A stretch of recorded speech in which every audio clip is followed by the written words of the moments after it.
करते आपल्याला माहित आहे त्या ताईंचं काय नाव अंजली दमानिया ताई त्यांनी त्यांच्या विरोधामध्ये त्या ठिकाणी कारण त्यांचा आधी खूप वाचलं त्यांच्याबद्दल त्या अक्षरशः अभद्र भाषेत बोलले जे असंसदीय भाषेत बोलले त्यांच्याविषयी घाण बोलले जे बोलायला नको त्यामुळे त्यांनी त्याचा पिछा पुरवला त्यातून त्यांचं जे बिंग फुटलं खरं म्हणजे भोसरी जमिनीच्या बाबतीत त्या दिवशी ते सांगत होते मला तर आश्चर्य वाटलं की खडसे साहेबांसारखा एवढा ज्येष्ठ नेता की त्यांनी 8 खाते सांभाळले महसूल खातं सांभाळलं त्यांनी म्हणजे भोसरीची जमिनीची किंमत रेडी रेकनर 27 कोटी काय 30 लाख रुपये आहे आणि त्यांनी ती जमीन 4 कोटीमध्ये घेतली म्हणजे मी जमीन घेईल मी काही भावात घेईल मी स्टॅम्प ड्युटी भरली आहे असं चालेल का तुम्ही एखादी जागा घ्यायला गेले घर घ्यायला गेले तिची किंमत समजा एक 10 कोटी रुपये आहे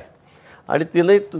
रेडी रेकनर आणि तुम्ही म्हणाल मी 1 कोटीच घेतली मी माझ्या मनाचा मालक मी कितीत घेईल असं चालेल म्हणजे तुम्ही त्याच्यामध्ये तुमचे पैसे लपवले बरं ते झालं नाही हे पैसे त्यांनी त्या कलकत्त्याच्या शेल कंपनीमधून स्वतःच्या अकाउंटला घेतले त्यातून त्यांचे जावई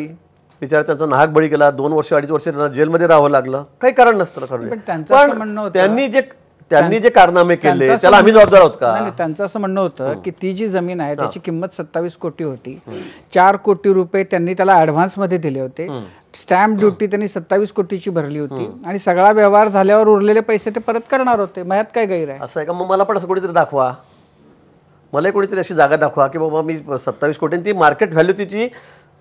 90-100 कोटी आहे ही सरकारी किंमत आहे फक्त 27 कोटी मार्केट व्हॅल्यू तिची जवळपास 80-90 कोटीच्या जवळपास त्या ठिकाणी आहे आणि असा कोणता ग्रस्त असेल की 3-4 कोटीमध्ये 100 कोटीची प्रॉपर्टी देऊन टाकेल त्यांना आणि नंतर उधारीवर देतो करतो म्हणून कोण आहे त्याचा मित्र होता नातेवाईक होता कोण होता असं कोणी करत नाही आणि असं कोण करेल तुम्ही मला सांगा त्यांनी पूर्ण खरेदी करून घेतली त्यांनी कुठे लिहिलं आहे का असं की नंतर मी रक्कम देतो म्हणून काही पोस्ट डेटेड चेक दिले का त्यांना ते पण नाही आहे कुठे आणि म्हणून मला वाटतं की ते जे सांगतात त्याच्यामध्ये कुठेही तथ्य नाही आहे जे खोटं ते बोलत आहेत ते अडकलेले आहेत आणि स्वतः विचारते ते नाहक जावायचं त्याच्यामध्ये बळी गेला 2.5 वर्ष त्याला जेलमध्ये राहावं लागलं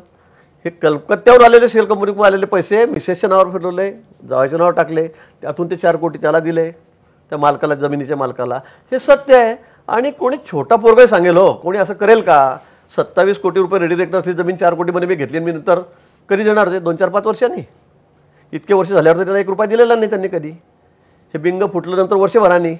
त्यानंतरही त्यांनी कुठे पैसे दिले त्यांना कुठे पीडीएफ कुठे आहे का पोस्ट डेटेड चेक आहेत का ते पण नाही तसं कुठे काय ॲग्रीमेंट आहे का तसं की तुम्हाला नंतर पैसे देतो म्हणून घेतो म्हणून माझी बाकी आहेत म्हणून तसं नाही आहे कुठे म्हणजे ते एक खोटं एक लपवायला जातात त्याच्यामुळे ते अजून 4 खोटे बोलतात पण त्यांचा असा आरोप होता की हे तुम्ही कारस्थान केलं ती जमीन मुळामध्येच MIDCची नव्हती ती MIDCची आहे असा तुम्ही डांगोरा पिटलात आणि त्यांना बदनाम केलं आणि त्यामुळे ते गेल्या इतक्या वर्षांमध्ये हे अत्यंत करप्ट नेते आहेत अशी तुम्ही त्यांची इमेज तयार केली आणि जे काही प्रत्यक्षात नव्हतं ते त्यांच्या गळ्यामध्ये तुम्ही बांधलं त्यांनी आता एवढे रिपोर्ट आले झोटिंग कमिटीच्या अहवाल आलेला आहे तो तुम्हीच एक्सपोज केला होता मला वाटतं तो काय त्याच्यामध्ये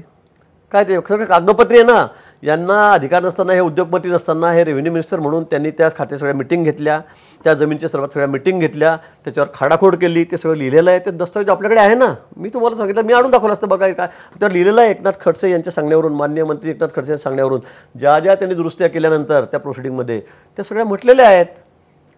सगळ्या त्याच्यामध्ये म्हणजे आम्ही काहीतरी मुद्दाम केलं अशातला हा कुठलाच भाग नाही आहे कुठलाच भाग नाही पण मला सांगा की म्हणजे तुम्ही आणि ते हे आता असं म्हणजे एकमेकांची वैरी झाल्यासारखी जी स्थिती आहे त्याचं काय मूळ काय आहे कशामुळं तुमच्यामध्ये एवढं आता जे काही चाललंय त्याच्यामध्ये ती तुमची CD ED BD असं काय काय अनेक गोष्टी आल्या बरोबर त्यांनी आता नाव घेतलं नाही पण त्यांनी असंही सांगितलं की त्यांच्याकडे अशी एक क्लिप होती ज्याच्यामध्ये